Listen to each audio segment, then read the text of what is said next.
सबके उधारा के लहे मैया हमरा किए बिसरेला।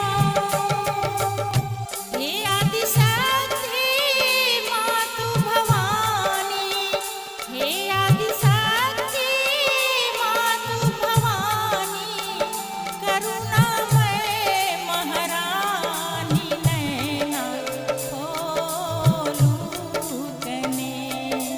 जय जय भैरव भामिनी मैया नैना खोलू कने। जय जय भैरव भामिनी मैया नैना खोलू कने।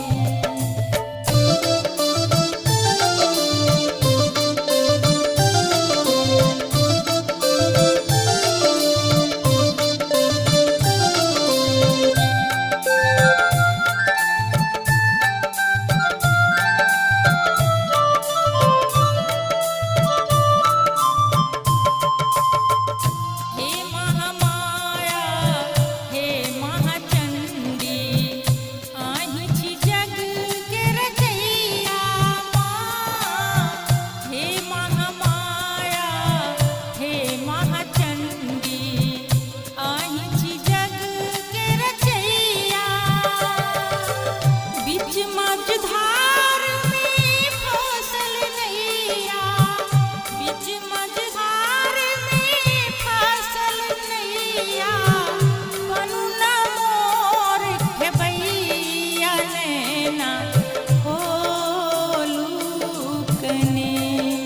जय जय भैरव भामिनी मैया नैना खोलू कने।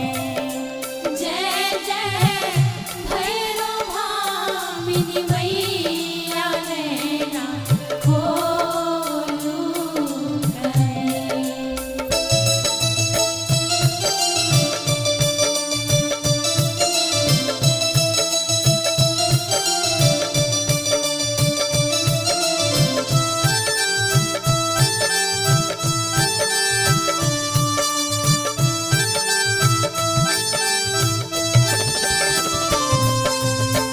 आहि के द्वार परल छी हे मैया, पार करू मोरी नैया माँ।